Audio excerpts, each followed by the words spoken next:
Gereja. Ada 3 hal penting yang harus kita pahami kalau kita bicara tentang gereja. Yang pertama, gereja adalah sebuah tempat. Itu adalah tempat yang kita tuju setiap hari Minggu, di mana kaki kita melangkah. Jika tujuan kita adalah gereja, maka kita semua akan melangkah ke tempat yang sama, untuk kepentingan yang sama. Sekalipun kita berasal dari berbagai tempat yang berbeda-beda. Di gereja, kita menuju Tuhan. Gereja juga adalah sebuah peristiwa. Di sini, gereja bukan hanya dipandang sebagai gedung atau yang kita datangi. Gereja adalah sebuah tempat di mana kita semua bersatu, memuji, menyembah Tuhan, melayaninya, dan mendengarkan isi hati Tuhan. Gereja adalah sebuah tempat di mana kita merayakan Tuhan. Bahkan lebih dari itu, gereja adalah sebuah kelompok yang menggambarkan komunitas. Kata Yunani eklesia untuk gereja pada awalnya berarti sekelompok atau sekumpulan orang. Dalam pengertian ini, gereja bukan sekedar gedung yang kita datangi atau acara yang kita hadiri. Gereja adalah sekelompok orang, lebih khusus lagi komunitas orang-orang yang percaya kepada Yesus, yang bersatu di dalam sebuah kepentingan sorga. Jadi gereja yang Abuna maksud, bangunan, peristiwa, dan komunitas itu ada di sini. Itulah kita di G2CC, Golden Gate Community Church. Di sini kita semua dipersatukan di dalam satu tujuan, satu ibadah, dan satu komunitas. Oleh karena itu, setiap kali melangkah ke dalam gereja, mari siapkan roh, jiwa, dan tubuhmu untuk terhubung kepada Tuhan. Dan pada saat yang sama, melupakan dunia dan fokus hanya pada Tuhan. Mencari wajahnya untuk menerima berkat-berkatnya. G2CC adalah kita. Tempat merayakan Kristus melalui penyembahan, pujian, dan hati yang terbuka menerima firman-Nya. Tempat di mana kita semua dapat memberi yang terbaik kepadanya. Tempat mengalami kuasa Tuhan. Tempat berdoa, bersekutu, tempat hidup diberkati, tempat berkumpul lebih dari 2-3 orang di dalam nama Tuhan Yesus. Luar biasa bukan? Banyak yang datang dan pergi, tetapi bagi yang tertanam, semua itu menjadi bagian. Karena G2CC adalah gereja yang disediakan Tuhan untuk kita bertumbuh dan berakar bersama sehingga menghasilkan buah. Dan ini adalah tempat terbaik untuk mengalami mujizat. Maukah saudara mengalami mujizat itu bersama kami di sini? G2CC is my church, my community, and my family. Selamat datang di rumah, welcome home. Disinilah kita tertanam dan menyerap nutrisi ilahi yang luar biasa. Karena every day, welcome home, G2CC family. Shalom jemaat G2CC yang dikasihi Tuhan Yesus. Sekali lagi shalom. Kita siapkan hati pikiran kita. Kita mau datang menyembah Tuhan, Allah yang maha agung, Allah yang penuh kasih, satu-satunya Allah yang layak disembah dan ditinggikan. Sama-sama kita katakan, yes, hanya bagi Engkau saja Yesus. Hanya bagi Engkau saja segala pujian penyembahan kami. Ya Tuhan, lebih lain katakan bagi Dia segala pujian, hormat serta syukur, kekal selamanya bagi Dia segala pujian,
memuji, menyembah.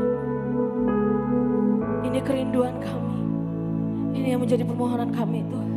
Ketika kami memuliakan nama-Mu, ada sukacita surga memenuhi tempat ini. Sukacita surga Tuhan. Sehingga setiap kutuk dilepaskan. Setiap hati yang berbeban berat dipulihkan Tuhan. Karena kami tahu dan kami percaya ada kuasa dalam setiap pujian penyembahan kami. Biar kami mau lebih lagi memuji-Mu, lebih lagi menyatakan bahwa Engkau Allah yang luar biasa dalam hidup kami. Karena kami tahu hari-hari bersama-Mu Tuhan adalah hari-hari yang terbaik dalam hidup kami. Terimalah pujian penyembahan kami Tuhan. Kami mau lebih lagi memuji memuliakan Engkau di dalam nama-Mu Yesus Kristus, yang mau lebih lagi memuji memuliakan nama Tuhan. Sama-sama katakan amin, haleluya. Siap memuji memuliakan Tuhan lebih lagi Bapak Ibu. Salam kiri kanannya, katakan Tuhan Yesus baik.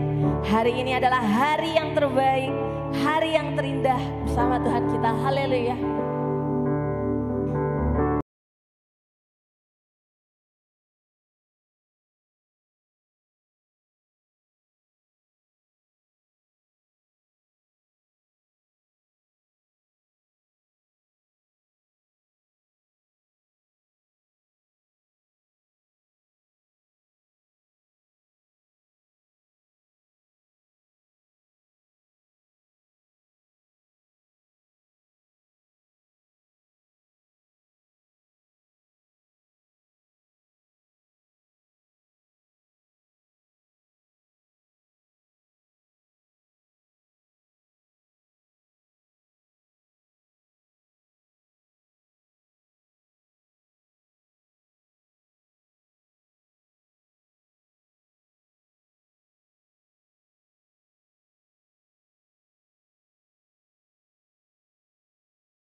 hati untuk kita.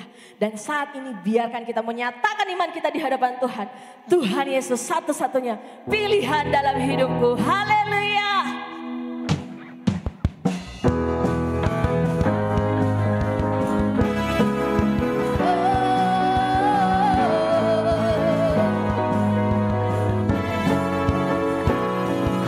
Tak pernah ragu Tuhan ketika kami menyatakan iman kami di hadapan-Mu.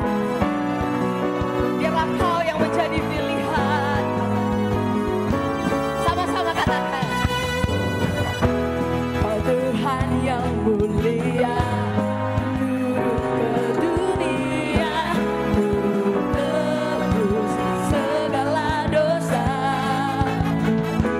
Kau beri keselamatan, beri kesempatan. Kasih-Mu mengubahkan. Jika ku akui semua dosaku, katakan, maka Kau adalah Kau satu-satunya pilihan kami Tuhan. Biar ini yang menjadi pernyataan iman kami di hadapan-Mu. Katakan, Kau Tuhan yang mulia, turun ke dunia. Yes, amin. Segala dosa yang beri pengampunan untuk kami Tuhan. Kasih-Mu mengubahkan. Jika ku akui semua dosaku, maka Kau adalah setia dan adil. Kau kan mengampuni dan sucikan dari segala yang jahat. One, two, say, tak mau ku hidup bagi dunia ini lagi. Tak ingin kompromi, tak ingin lakukan hal yang dapat dukakan hati-Mu. Tak mau. Ini janji kami di hadapan-Mu Tuhan. Yang telah bebaskanku, Yesus kebenaran-Mu adalah pilihanku. Boleh tangannya untuk Tuhan kita.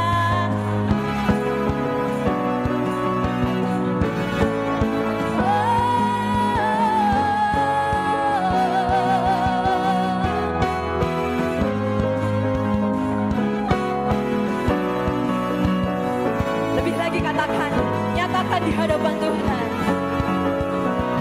Tak mau ku hidup bagi dunia ini. Amin. Tak ingin kompromi,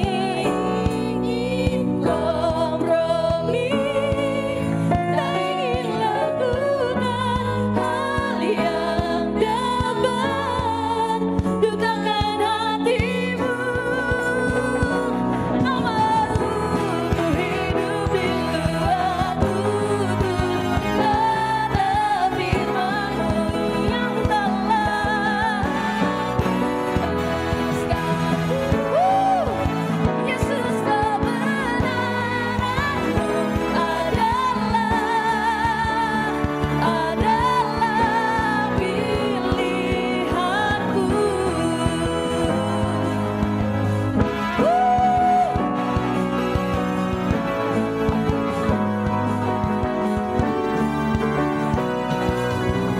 Beri sorak-sorai yang paling dahsyat untuk Tuhan kita. Haleluya. Haleluya. Haleluya. Silakan duduk Bapak Ibu Saudara-saudari terkasih. Benarlah Tuhan, Kau satu-satunya pilihan kami di dalam hidup kami. Karena kami tahu Tuhan, sesungguhnya kami tidak layak Sesungguhnya kami tidak layak Tuhan. Tapi kasih-Mu, pengorbanan-Mu di atas kayu salib, itu yang melayakkan setiap kami. Saat ini Tuhan, kami mau menyiapkan hati kami dengar-dengaran akan firman Tuhan. Biar setiap hati kami terbuka, biar setiap pikiran kami mengerti Tuhan kasih-Mu bagi setiap kami. Biar setiap kami bisa belajar untuk jadi sama seperti Tuhan.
Bapa di surga, di dalam nama Tuhan Yesus,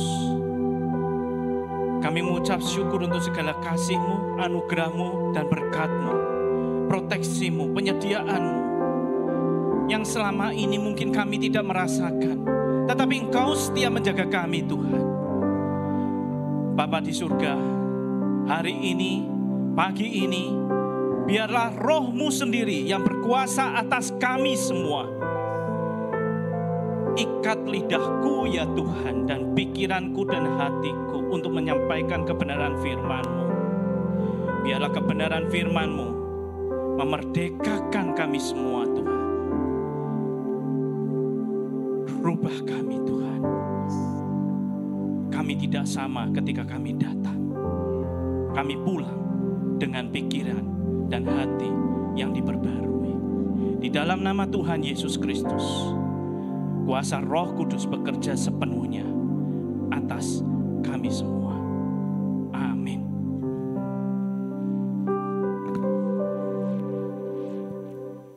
Selamat pagi Bapak Ibu. Nanti kita juga dukung doa atas pelayanan Abuna di Pangkalan Bun. Ya. Khotbah pada hari ini kita akan belajar tentang asuransi. Kok asuransi? Iya. Ada mungkin yang di sini belum tahu tentang asuransi. Saya yakin beberapa pasti juga punya asuransi, apalagi BPJS ya. BPJS juga asuransi. Jadi saya yakin semua orang di sini pasti sudah sangat-sangat tahu, paham apa itu asuransi. Tapi saya mau detailkan lagi ya. Kita mau lihat nanti perspektif dari dunia dan perspektif dari firman Tuhan. Next. Asuransi saat ini yang ada itu meliputi asuransi. Pertama adalah asuransi jiwa. Ya, banyak orang yang membeli asuransi, terutama asuransi jiwa. Lalu selanjutnya ada asuransi kebakaran. Biasanya rumah, tempat usaha itu diberikan asuransi kebakaran ya, supaya kalau terjadi suatu kebakaran, kerusakan, mereka mendapatkan ganti rugi. Lalu asuransi kesehatan. Banyak sekali produk-produk asuransi kesehatan di luar. Supaya ketika kalau kita masuk rumah sakit atau kita tiba-tiba terkena penyakit yang terminal, sakit jantung, kanker dan segala macam yang membutuhkan biaya tinggi, itu semua di-cover. Sehingga kita tidak perlu mengeluarkan biaya lebih. Ya. Lalu yang terakhir adalah asuransi pendidikan, di mana menabung, membeli asuransi ketika anak dilahirkan, dan tiba saatnya anak itu masuk sekolah, SD, SMP, SMA, dan perguruan tinggi, maka cairlah dana tunai untuk membantu biaya pendidikan. Itu ada. Nah, Bapak Ibu, yang kita mau lihat ya, bahwa dari dunia sendiri, itu sudah membuat suatu sistem seperti ini. Nah, kita mau pelajari next. Apa itu sebenarnya asuransi? Asuransi itu adalah perjanjian. Ya, jadi asuransi itu perjanjian. Perjanjian antara yang menanggung dan yang ditanggung. Dalam hal ini yang menanggung adalah perusahaan asuransinya. Dan yang ditanggung siapa? Yang membeli asuransinya, yaitu kita. Umpama saya membeli asuransi jiwa. Jadi ketika saya meninggal nanti, maka penanggung itu akan mengeluarkan sejumlah uang yang sudah disepakati di dalam perjanjian. Diberikan, karena saya meninggal ya enggak mungkin saya yang terima adalah ahli waris. Jadi seperti itu, perjanjian. Lalu yang kedua, berbentuk perlindungan atau proteksi. Jadi sebenarnya asuransi itu bukan tabungan, bukan investasi, tapi sebenarnya kunci utamanya adalah proteksi. Proteksi terhadap apa? Terhadap ketidakpastian kapan hal buruk terjadi. Kalau kita akan mengalami hal yang baik, nggak usah diproteksi. Ya toh, ngapain diproteksi hal yang baik? Nggak perlu. Tapi karena kita tahu bahwa di dalam hidup kita ada hal-hal yang baik dan hal-hal yang buruk. Dan hal yang buruk itu kita tidak tahu kapan terjadi, maka kita butuh proteksi. Kalau hal buruk itu bisa kita tahu kapan, contoh saya meninggal, saya tahu persis kapan. Kapan saya tahu akan ketabrak mobil saya tahu persis. Saya bisa menghindari enggak? Bisa persiapan enggak? Bisa. Tapi karena tidak pasti, tidak tahu kapan itu terjadi, maka produk asuransi itu laku. Jadi asuransi itu laku karena ketidakpastian akan hal buruk yang pasti terjadi. Semua orang pasti meninggal, cuma tidak tahu kapan meninggalnya. Semua orang akan sakit, tapi tidak tahu kapan sakitnya yang parah itu. Maka asuransi dibeli. Lalu ada syarat yang harus dipenuhi. Jadi selain kita membayar, ya, kita tetap ada dibaca di perjanjiannya itu, klausul-klausul perjanjian harus baca. Jangan sampai nanti ketika kita mengklaim nggak bisa. Karena kita tidak memenuhi semua persyaratan yang sudah ditulis, yang sudah disepakati. Maka kita tahu bahwa ada syarat yang harus dipenuhi. Jadi kalau kita beli asuransi ya jangan cuma beli aja, baca baik-baik. Jangan sampai habis itu nanti menyesal seperti saya pernah menyesal. Setelah itu baru tahu, loh lah ini gini rugi tuh aku. Akhirnya saya cut. Gitu. Ya. Intinya mengubah hal buruk yang terjadi menjadi keuntungan. Jadi sebenarnya Bapak Ibu, asuransi itu sebenarnya lebih ke arah bisnis sebenarnya. Lebih ke arah keuntungan. Bagaimana sesuatu hal yang buruk yang pasti terjadi itu kita ubah jadi untung. Contoh, saya meninggal. Pasti kan? Ada yang di sini nggak meninggal? Akan meninggal? Pasti meninggal. Akan meninggal. Nah, ketika meninggal itu hal yang buruk. Contoh kalau saya sebagai tulang punggung ekonomi keluarga, maka ketika saya meninggal, maka keluarga yang ditinggalkan akan kesulitan secara ekonomi. Karena tulang punggungnya ada di saya. Contoh seperti itu. Nah, untuk itu saya memastikan ketika saya meninggal, keluarga yang saya tinggalkan itu tidak tergoncang secara ekonomi. Tetap bisa jalan. Nah, oleh karena itu membeli asuransi jiwa. Ini saya enggak promosi loh ya, saya jelasin loh. Ya, saya jelasin ya. Jadi contoh sakit ya. Sakit juga sama. Tiba-tiba kena cancer. Biaya banyak. Biaya banyak. Nah, lalu gimana biayanya? Di cover sama asuransi. Kalau enggak, ya kita harus keluarkan ekstra uang untuk ngobatin kansernya. Dan biayanya cukup besar. Seperti itu. Jadi kita sudah tahu bahwa secara pasti asuransi adalah mengubah hal yang buruk menjadi keuntungan ketika itu terjadi. Ya, berarti motivasinya bisnis. Next.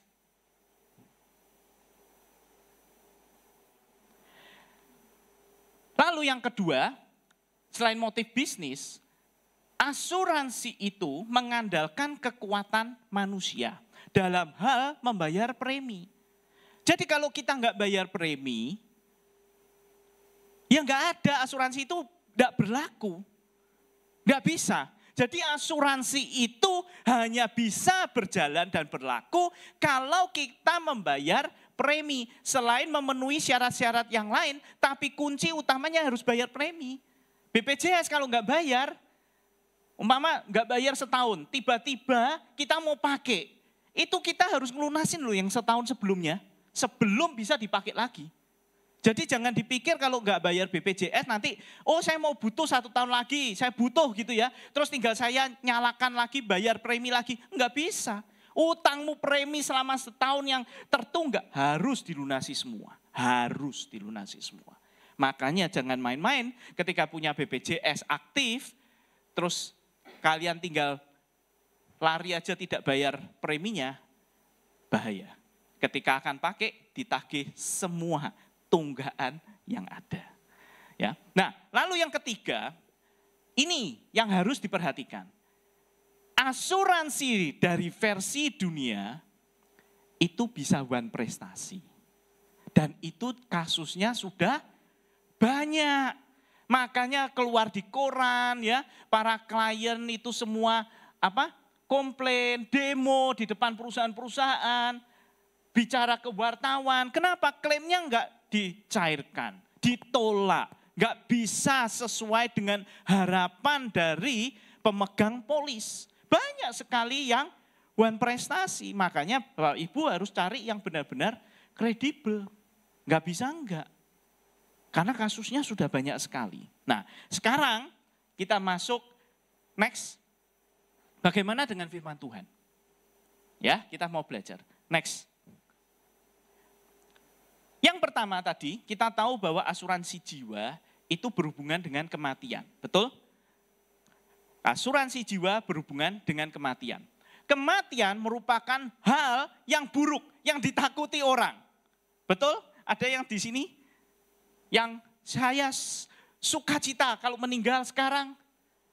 Walaupun kita sudah punya jaminan Kristus, tapi kan kalau bisa, ya toh, pengen lihat anak cucu, ya kan? Kalau yang sudah berkeluarga. Kalau yang masih single kan juga ingin punya anak, berkeluarga. Jadi semua orang itu mempunyai impian dan cita-cita. Dan kematian akan menghentikan itu semua. Maka semua manusia berharap memiliki umur panjang. Bahkan seorang kaisar Tiongkok, Qin Shi Huang yang membangun tembok Cina, dia mengirim seluruh ilmuwannya ke seluruh penjuru dunia untuk mencari obat yang membuat umurnya panjang bahkan tidak mati. Tapi sampai akhir hidupnya dia tidak pernah menemukan solusinya. Maka ketika dia dikuburkan, maka kita tahu tentang terakota. Nah, dikuburkan dengan seluruh kekayaan, dengan seluruh selirnya, dengan seluruh tentaranya. Itu yang ditemukan makam terakota. Kenapa? Sampai akhirnya tidak menemukan solusi untuk umur panjang. Lalu, pasti terjadi, dan tidak tahu kapan terjadi. Nah, next. Berita baiknya, kita punya Tuhan yang sudah mati dan bangkit. Jadi salib itu Bapak Ibu, itu merupakan proteksi dan perlindungan kita sebenarnya. Bahwa kita yang mengalami kematian fisik, jangan sampai mengalami kematian kekal. Tetapi memperoleh hidup yang kekal. Dan Yesus yang menanggung dosa kita semua. Karena dosa itu membuat manusia mati. Dan oleh karena salib Tuhan, maka semua manusia yang percaya Yesus Kristus sebagai Tuhan dan Juru Selamat, boleh mendapatkan hidup yang kekal. Solusinya itu. Walaupun ada syaratnya. Lihat di Matius 7 ayat 21-23. Orang berkata, oh kalau gitu yang dari tetangga kita bilang, oh enak ya tinggal percaya aja Yesus, Tuhan, terus habis itu hidup kita semau-maunya, terus habis itu masuk surga, mati masuk surga. Enggak segampang itu. Kita baca ya, bukan setiap orang yang berseru kepadaku, Tuhan, akan masuk ke dalam kerajaan surga. Melainkan dia yang melakukan kehendak Bapakku yang di surga. Pada hari terakhir banyak orang yang akan berseru kepadaku, kepada Yesus, Tuhan, bukankah kami bernubuat demi namamu dan mengusir setan demi namamu dan mengadakan banyak mujizat demi namamu juga. Pada waktu itulah Tuhan akan berterus terang kepada kita dan berkata, aku tidak pernah mengenalmu, nyala daripadaku, kamu sekalian pembuat kejahatan. Artinya begini Bapak Ibu, orang yang mengenal Tuhan, orang yang percaya Tuhan sungguh-sungguh, itu tidak akan melakukan kejahatan. menghindari kejahatan. Tetapi orang yang hanya mengenal Tuhan, tidak takut akan Tuhan, dan melanggar perintahnya, tapi percaya. Tapi dia melakukan kejahatan, maka Tuhan berkata, enyah, aku tidak kenal siapa kamu. Iblis kenal enggak sama Tuhan? Kenal. Percaya Yesus Tuhan enggak? Percaya. Tapi dia adalah pembuat kejahatan. Maka dienyahkan. Nah, jadi orang Kristen ketika kita percaya Yesus, kita itu mendapatkan proteksi terhadap kematian jasmani kita. Terhadap kematian roh kita. Dan Yesus yang menanggung itu. Tapi syaratnya kita menghindari segala yang berbau jahat. Jangan, maaf sekali, saya benar-benar melihat dan tahu persis ada seorang pengusaha ya yang memberikan perpuluhan ke gereja dalam jumlah ratusan juta, bahkan miliaran, bahkan dia donatur utama pembangunan gereja tersebut. Tetapi saya juga tahu dia juga punya usaha dugem. Bahkan prostitusi. Karena apa? Karena tempatnya digerebek. Dan itu terjadi, benar real. Sekarang apakah seperti itu yang dimaksud Tuhan? Bahwa engkau percaya Yesus, bahkan memberikan perpuluhan persembahan gereja, mendukung semua program gereja, tapi di luar melakukan kejahatan seperti itu.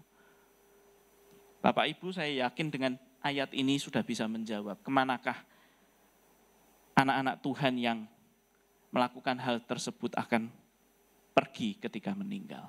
Next. Nah, lalu yang kedua, tadi asuransi jiwa sudah beres ya. Lalu kita ada asuransi kebakaran, ada asuransi jiwa, asuransi kesehatan, lalu ada asuransi pendidikan. Nah, saya mau membahas yang kedua adalah tentang belalang pelahap. Jadi yang pertama tadi tentang jiwa yang mati itu oleh salib Tuhan ada jalan keluar untuk hidup kekal. Nah, yang kedua, jenis asuransi yang kedua berhubungan dengan materi. Apa yang kita miliki. Nah, itu ternyata ada hubungannya dengan belalang pelahap. Saya mau buka ya, di Yoel 1 ayat 4. Mengatakan begini, Yoel menggambarkan 4 jenis belalang yang menghabiskan hasil bumi, yaitu belalang pengerip, belalang pindahan, belalang pelompat, dan belalang pelahap. Keempat jenis belalang ini diperkenalkan sebagai bagian dari hukuman yang akan menimpa umat manusia. Jadi belalang pelahap itu merupakan hukuman dari Tuhan atas manusia. Nah Bapak Ibu, kalau kita baca bahasa Indonesia, kita akan, belalang pelahap datang. Dan ini datangnya bukan satu loh, ribuan ya. Kalau kita lihat di YouTube itu ya, kalau datang itu wabah belalang, itu datang bukan satu belalang, enggak, ribuan. Dan seluruh hasil panen hilang, lenyap. Dan itu dijelaskan menghabiskan hasil bumi. Nah, tapi kalau kita mau pelajari bahasa Inggris, itu jauh lebih dalam. Next. Di bahasa Inggris, belalang pelahap itu bukan dikatakan locust. Ya kan? Tetapi devourer. Devourer itu adalah kekuatan jahat. Bukan belalangnya. Tapi kekuatan jahat yang digambarkan seperti belalang yang banyak dan datang seketika, tidak tahu kapan, dan secara singkat menghabiskan seluruh panen. Dan itulah devourer. Bersifat menelan dan menghancurkan. Di Yohanes 10 ayat 10 jelas, pencuri datang hanya untuk mencuri dan membunuh dan membinasakan. Tetapi aku datang, Yesus datang, supaya mereka memperoleh hidup dan memperoleh sepenuhnya. Nah, jadi kita tahu ya Bapak Ibu bahwa di dalam aset-aset yang kita miliki bisa aja ludes dalam waktu singkat. Boom. Gempa bumi, kebakaran. Kemarin Revo waktu khotbah juga pernah cerita bahwa temennya ada yang diberikan oleh ayahnya uang sekian banyak ratusan juta dan bingung menghabiskan, lalu telepon Revo tanya ini mau dibelikan mobil apa, ya kan? Lalu dalam waktu tidak lama kemudian pabrik ayahnya habis kebakar. Dan detik itu juga situasi berubah total. Jadi kekuatan jahat itu datang seketika, tidak tahu kapan, dan itu menghabiskan. Boom, dalam bentuk harta. Contoh aja yang kemarin, kasus Donald Trump itu memberikan tarif mendadak gila-gilaan ke semua negara, itu saya tahu persis di depan orang yang detik itu kehilangan 1M. Detik itu kehilangan 1M. Begitu Trump mengumumkan pasar indeks global itu bergejolak, boom, hilang 1M. Temennya lagi hilang 6M dalam satu sekian detik. Gara-gara pengumuman Trump itu. Bayangin, saya punya teman yang saat ini kondisinya benar-benar lagi sangat terpuruk. Dan dia konsultasi terus. Dan dia bilang, dulu uangku 6M. 6M, banyak main kayu, aku kaya sekali. Lalu dengan gampangnya aku meminjamkan teman 1,5M untuk modal usaha, 1,5M dan ditipu dan tidak kembali. Sampai akhirnya dia main ikut robot trading 1M, juga dimasukkan juga nggak balik. Dan sekarang habis-habisan. Intinya Bapak Ibu, kekuatan jahat devourer ini, itu benar-benar ada. Dan boom, seketika. Bukan cuma aset, tapi kesehatan juga. Orang yang merasa sehat, gak ada masalah, olahraga, vitamin dan segala macam. Tiba-tiba ketika check up, bahkan nemeni orang lain yang check up, yang mungkin kondisi fisiknya lebih parah, yang terdeteksi dan dia sendiri gak ada deteksi. Ketika dia ikut periksa, tiba-tiba ditemukan suatu penyakit, terminal illness. Banyak. Seperti itu. Itu bagi kita, itu seperti belalang. Karena tiba-tiba boom, semua impian kita, semua keinginan kita hancur semua. Dan kita takut sekali sama ini. Dan ini semua manusia di bumi ngalami. Next. Tanda-tandanya kalau orang kena belalang pelahap itu ya, itu dalam hidupnya saya pelajari. Saya juga diskusi sama istri. Akhirnya kita menyimpulkan begini, orang itu ya dibawa naik. Pada satu titik, boom, turun lagi. Naik, boom, turun lagi. Jadi kalau di permainan saham, itu seperti ada resisten, garis resisten yang gak bisa ditembus. Jatuh, tek, jatuh, tek, jatuh. Gak bisa tembus. Lalu juga sifatnya bocor. Bocor. Jadi berapapun yang diisi, keluar terus. Istilahnya gak ada yang nyantel bahasa Jawanya. Habis terus.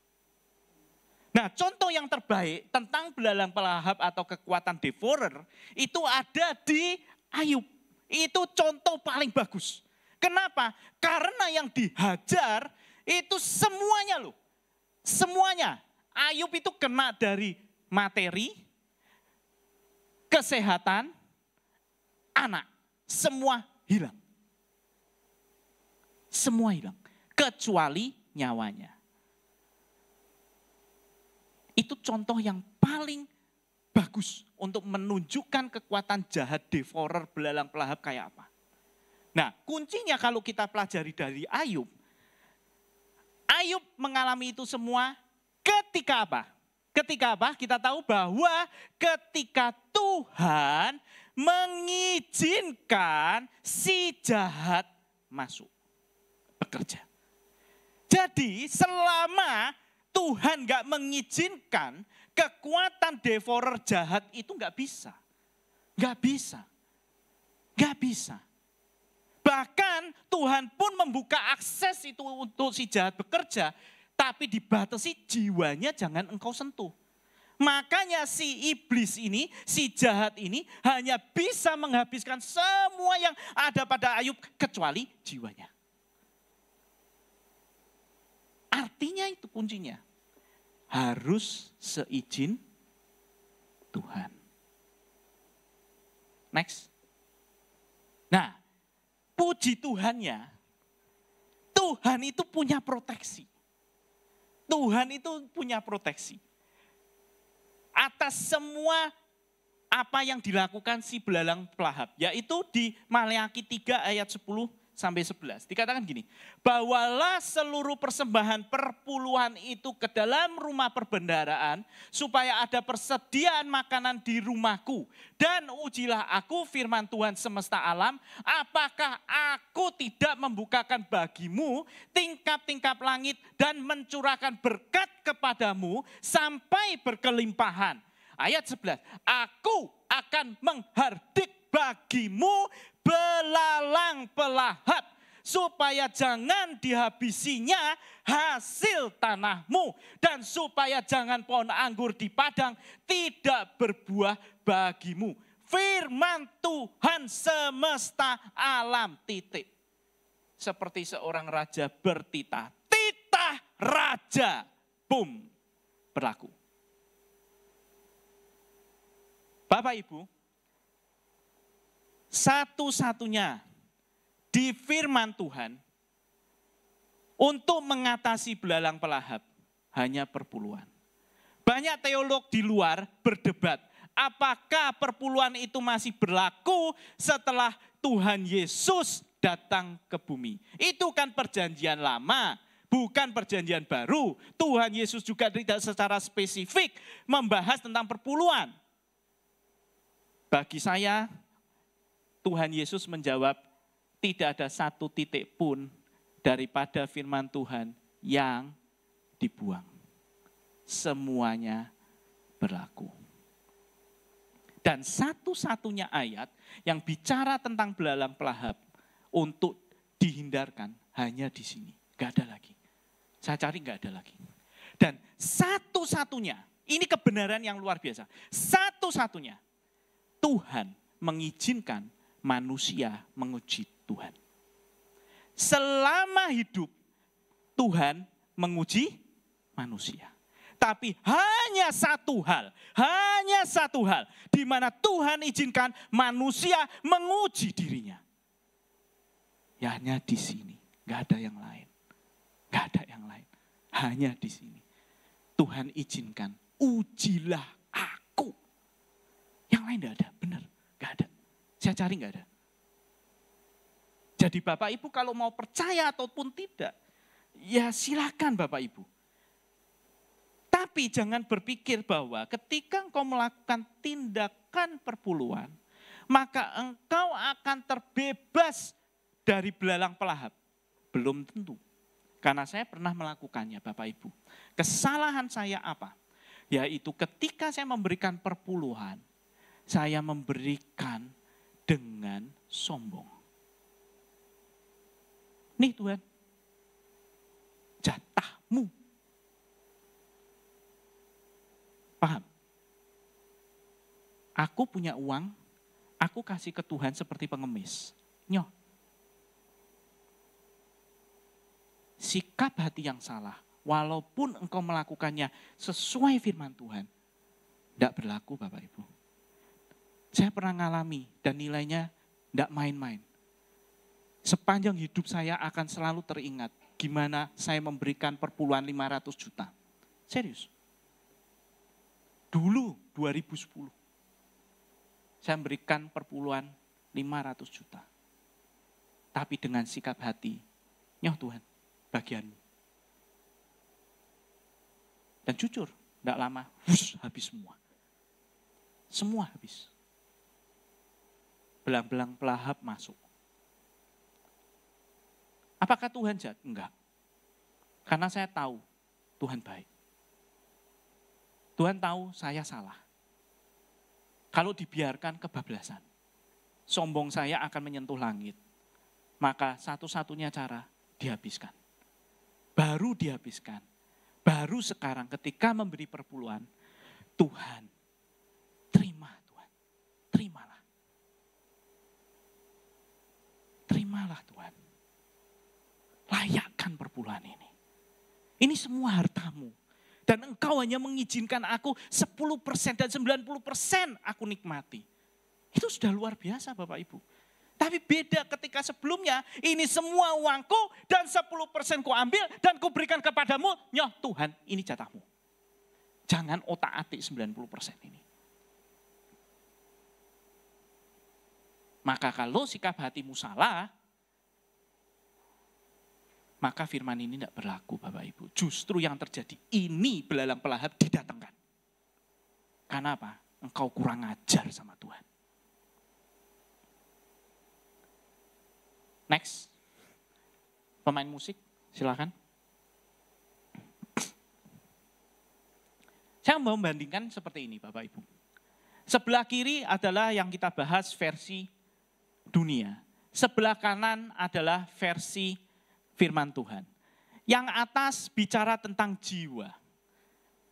Di mana asuransi jiwa memastikan manusia akan meninggal dan diubah menjadi keuntungan bagi pemegang polis.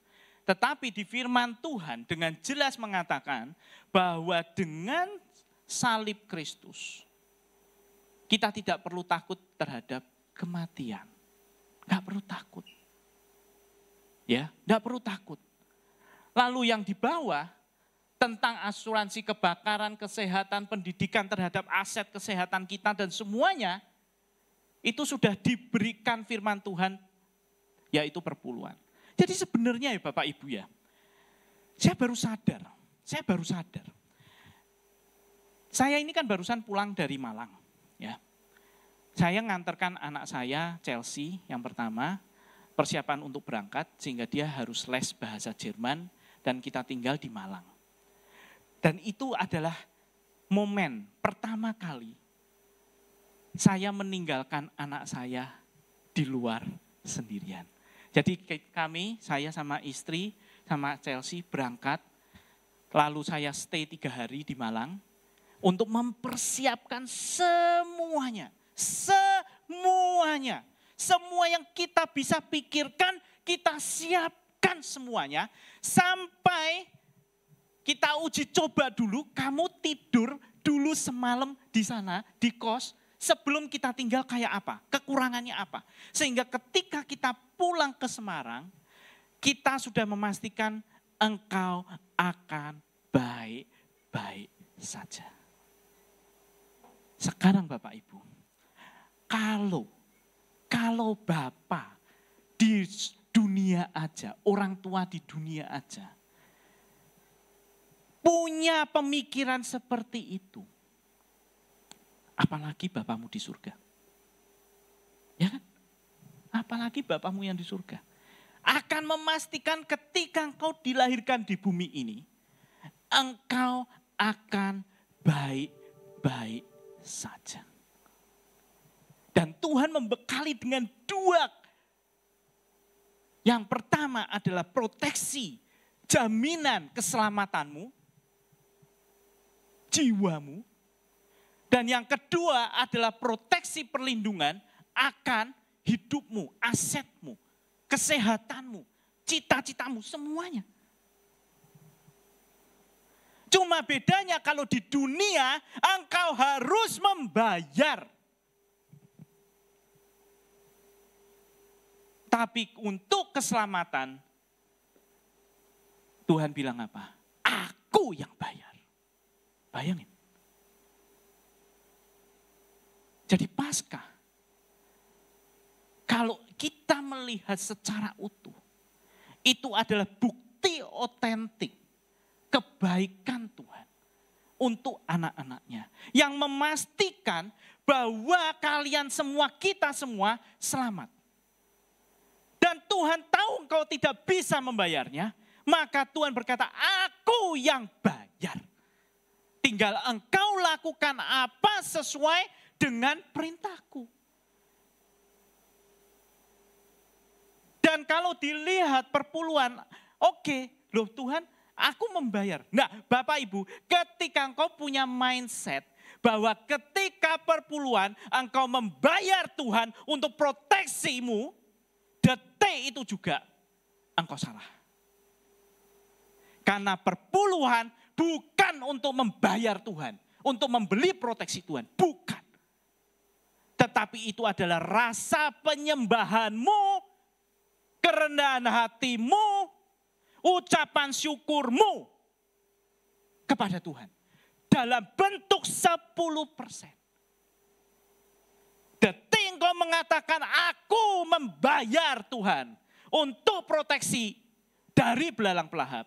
Detik itu juga engkau tergelincir jatuh. Hati-hati Bapak Ibu. Hati-hati. Hati-hati ketika melakukan perpuluhan. Karena saya sudah mengalaminya. Jadi saya tahu persis. Bukannya dihindarkan, dihardiknya belalang pelahap. Tapi justru didatangkan oleh Tuhan belalang pelahap. Sehingga akhirnya saya sadar, saya salah Tuhan. Nah Bapak Ibu, kembali ke Chelsea. Kalau engkau punya anak, engkau utus, engkau sekolahkan, engkau biayai semua. Lalu, engkau tahu bahwa anakmu ini ternyata tidak bisa bertanggung jawab. Gak bisa bangun tepat waktu untuk sekolah, untuk les, untuk kursus. Lalu uang dipakai untuk seenaknya sendiri, bahkan sampai umpama pakai narkoba dan segala macam. Kalau engkau sebagai orang tua, apa yang kau lakukan? Kalau engkau tahu. Kasih uang lagi. Oh aku sayang kok, kasih uang lagi. Gitu? Enggak. Apa yang dilakukan? Tarik. Tarik, pulang. Pulang ke sini. Pulang ke rumah ayahmu, ibumu. Daripada di luar, rusak. Sama Bapak Ibu. Belalang pelahap dihadirkan ketika Tuhan tahu bahwa justru engkau diberkati semakin lebih, engkau akan semakin rusak dan semakin jauh. Solusi satu-satunya, tarik. Dengan dikirimnya belalang pelahap, anak-anak Tuhan yang sudah jauh dari Tuhan akan pasti balik ke Tuhan. Dan kisah bungsu itu terjadi. Balik ke rumah Bapa. Dan mengakui segala kesalahannya. Jadi seluruh kitab suci, Alkitab, itu hanya bicara tentang hubungan Allah sebagai Bapa dan engkau sebagai anak. Dan Tuhan akan menggunakan semua instrumen yang dimilikinya untuk membuat engkau tetap berada di sisi Tuhan. Melalui salib dan juga melalui belalang pelahap. Hanya untuk satu tujuan. Supaya semua kita tetap bersama dengan Tuhan. Oleh karena itu, pemain musik WL silakan maju. Di momen Paskah ini saya mau katakan bahwa salib itu adalah yang utama. Kenapa? Karena kalau kita tidak punya salib, tapi kita dihindarkan dari belalang pelahap, punya semua materi, Tuhan Yesus berkata apa? Buat apa? Engkau punya seisi dunia, tetapi engkau kehilangan hidupmu, jiwamu. Buat apa? Maka sebenarnya lagu ini karena salibmu, itu memang yang paling utama. Buat apa kita punya semuanya? Tapi kita kehilangan kehidupan kekal kita. Buat apa? Buat apa? Makanya banyak orang yang ketika ketika sepanjang hidupnya dengar tentang firman Tuhan, tidak mau percaya, tapi giliran dia sudah di ICU,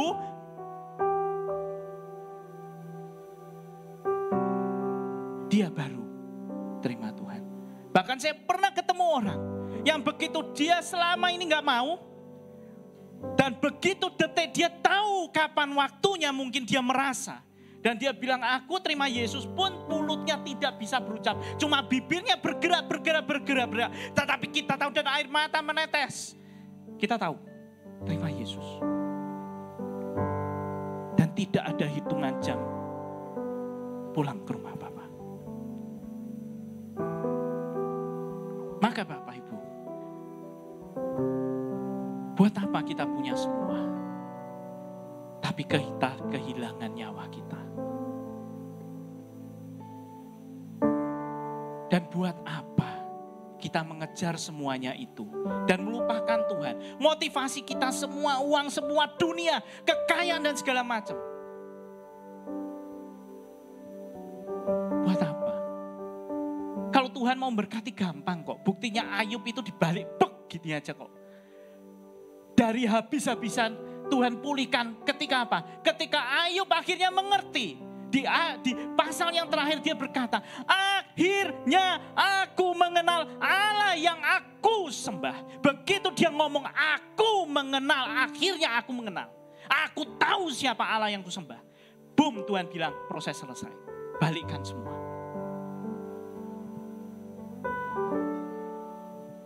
Bagi kita yang penting Bapak Ibu, cari Tuhan. Maunya Tuhan apa?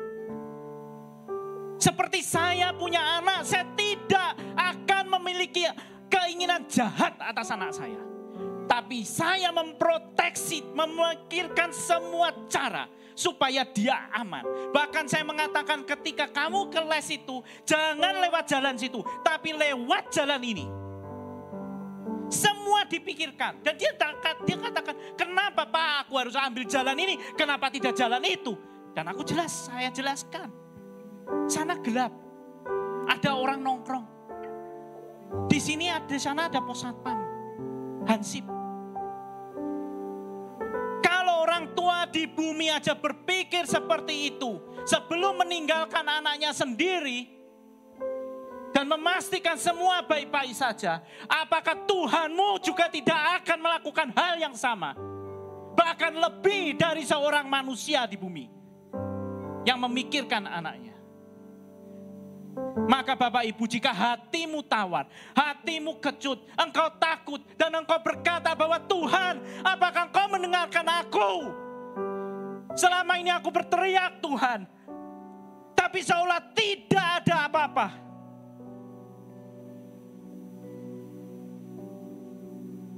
Datang mendekat Bapak Ibu dan katakan, engkau Allah Bapa yang baik. Aku anakmu. Jika ayah di bumi bisa berlaku seperti itu, engkau pasti lebih dari itu Bapak. Engkau tidak akan membiarkan aku tergeletak.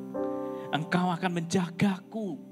Engkau kota bentengku, perlindunganku, bukit batuku. Dan engkau bisa dengan tenang berkata, Tuhan, aku serahkan hidupku ke dalam tangan-Mu. Jadilah menurut apa yang Kau kehendaki.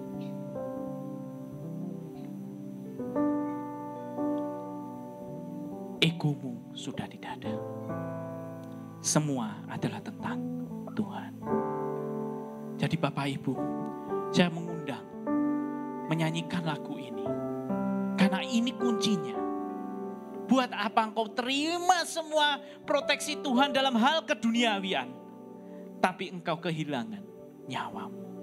Maka salib merupakan jawaban utama dari itu. Hanya dengan salib semuanya bisa berjalan dengan baik. Sesuai dengan rencana Allah. Mari Bapak Ibu kita nyanyikan lagu ini.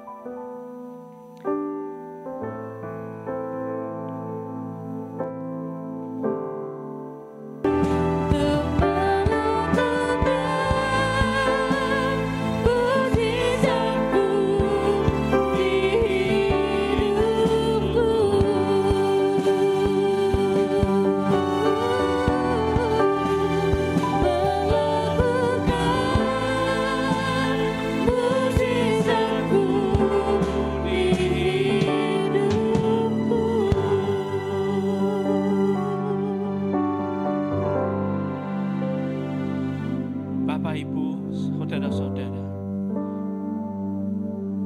biarlah keyakinanmu akan Tuhan menjadi kokoh, bahwa Dia tidak pernah meninggalkan engkau, bahwa Dia adalah Allah Bapa yang sangat baik, melebihi apa yang engkau bisa pikirkan. Seluruh kebaikannya tidak terukur. Dan Dia ingin memproteksi kita, semua anak-anaknya. Tapi seringkali kita sendiri yang salah.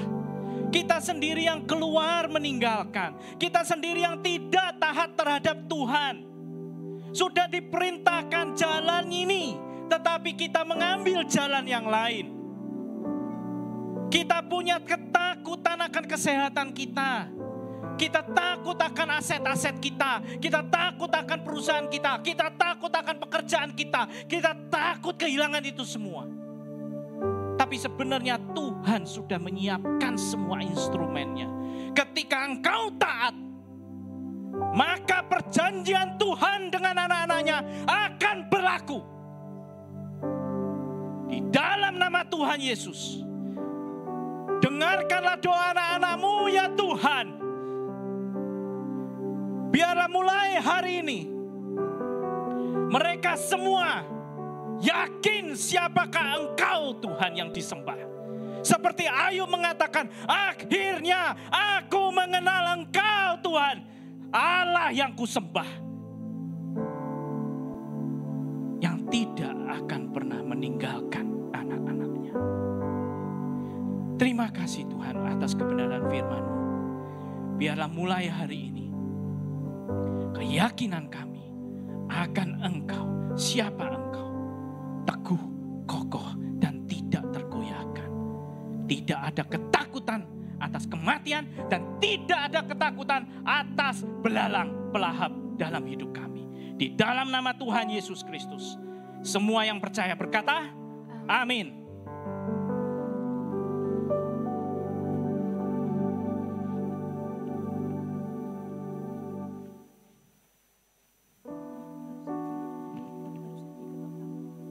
Shalom Bapak Ibu, mohon perhatiannya untuk info gereja sepekan. Kami menyambut jemaat yang baru pertama kali hadir di dalam ibadah G2CC, dan jika belum memiliki ibadah gereja yang tetap, kami menantikan kehadiran Bapak Ibu di ibadah G2CC berikutnya. Kami menyambut saudara kita yang baru, saudari Suari dari Semarang. Suaria. Selamat datang, kami menantikan kehadirannya di ibadah minggu depan. Mari dukung dalam doa untuk pelayanan Abuna dan Abuni di Kabupaten Lamandau, Kalimantan Tengah.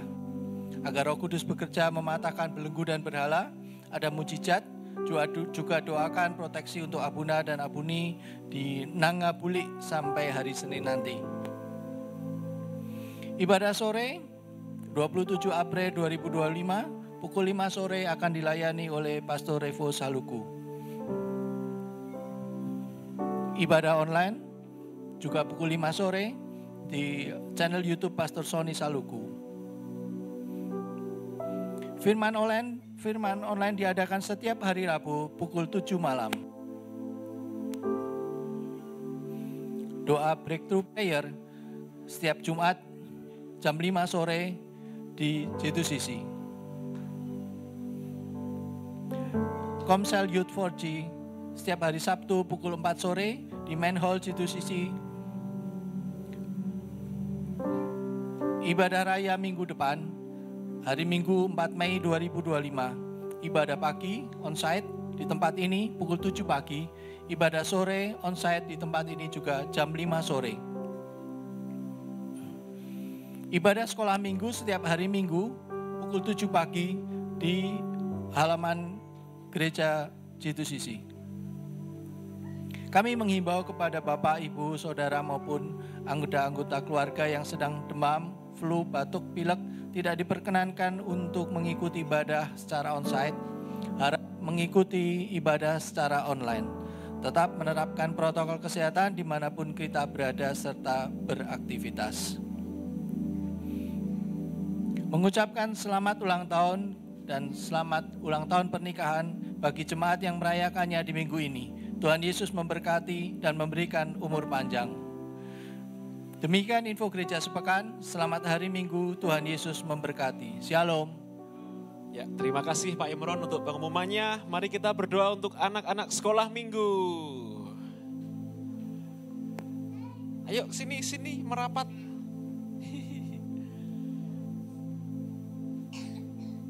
Ya, kita sama-sama berdoa. Ayo Bapak Ibu, angkat tanganmu, kita berkati anak-anak sekolah minggu kita. Tuhan berkati anak-anak sekolah minggu kami. Anak-anak muda yang sejak muda takut akan Tuhan. Dididik, dilatih, dibina menjadi pasukan-pasukan-Mu Tuhan.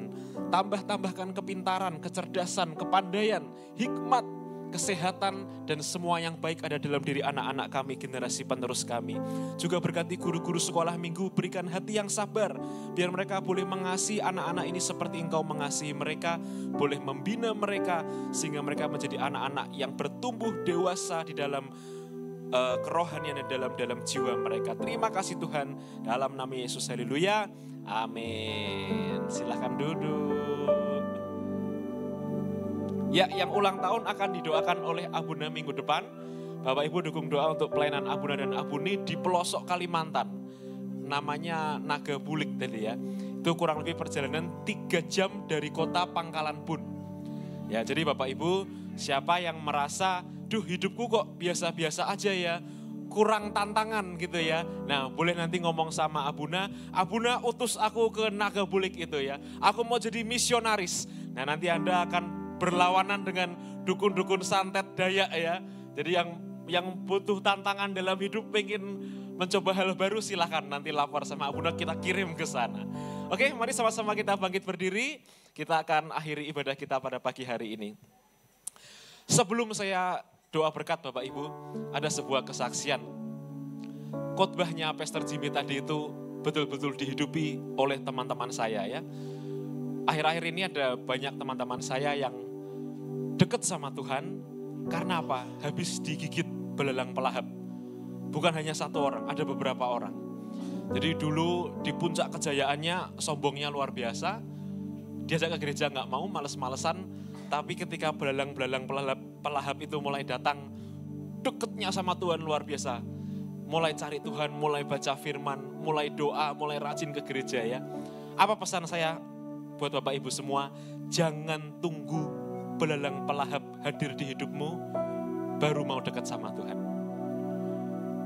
Mumpung kita masih sehat, masih kuat, masih bisa hidup, masih diberkati, dekat sama Tuhan, layani Tuhan. Jangan tunggu belalang pelahap itu datang, baru kita bertobat ya. Yuk kita doa sama-sama. Tuhan, terima kasih untuk firman-Mu pagi hari ini. Kami boleh diingatkan bahwa kami ini adalah manusia fana, manusia biasa yang butuh Engkau. Dan kami katakan pagi ini, kami perlu Engkau Tuhan. Kami mau dekat dengan-Mu Tuhan. Sebab kami hidup itu semua karena anugerah-Mu. Dan pagi ini kami mau mengucap syukur kalau kami boleh sehat, kami boleh ke gereja, kami boleh bernyanyi, kami boleh mendengar firman-Mu. Kami katakan itu semua karena anugerah-Mu dan kami mengucap syukur untuk kebaikan-Mu. Terima kasih untuk keluarga yang Engkau beri. Terima kasih untuk pekerjaan yang Engkau beri. Terima kasih untuk kesehatan yang Engkau beri Tuhan. Terima kasih untuk semuanya Tuhan. Terima kasih untuk semuanya. Dan pagi hari ini kami belajar hal yang baru. Bagaimana kami harus memberikan kepada Tuhan apa yang menjadi milik Tuhan. Dan kami juga boleh menikmati apa yang menjadi milik kami. Ajar kami untuk taat. Kami tidak mau nunggu belalang pelahap datang Tuhan. Kami tidak mau. Kami mau bertobat sekarang. Kami mau dekat dengan Tuhan mulai sekarang. Dan kami percaya hidup kami akan perlahan-lahan Tuhan bawa naik level, dan tidak turun. Karena kami mau belajar taat kepadamu. Tuhan berkatilah anak-anak-Mu dimanapun mereka berada. Jemaat, teman-teman kami yang tidak ke gereja, Tuhan sertai mereka. Tuhan ingatkan mereka supaya mereka mau dekat lagi kepadamu Tuhan. Engkau yang menjaga anak-anak-Mu, Engkau yang memberkati anak-anak-Mu masa depan yang terbaik Tuhan. Engkau sediakan untuk orang-orang yang mengasihi Engkau. Kami juga bawa korban kami ke hadapan-Mu, lihatlah benih kami. Berkatilah benih ini Tuhan, 5 roti 2 ikan yang sederhana, dibawa ke rumah Tuhan, dan ini akan menjadi berkat bagi hidup banyak orang. Jemaat yang dikasihi Tuhan, bukalah kedua tangan-Mu dan terimalah berkat imam. Yevarecha Adonai veishmarecha, Tuhan memberkati engkau dan melindungi engkau. Yair Adonai panaf elecha veyehunecha, Tuhan menyinari engkau dengan wajahnya dan memberi engkau kasih karunia. Yisa Adonai panaf elecha veyasim lecha shalom, Tuhan menghadapkan wajahnya kepadamu dan memberi engkau damai sejahtera, dan Tuhan akan menghardik belalang pelahap dari hidupmu. Beshem Yeshua HaMashiach, di dalam nama Yesus Kristus yang menerima berkat Tuhan berkata, amin.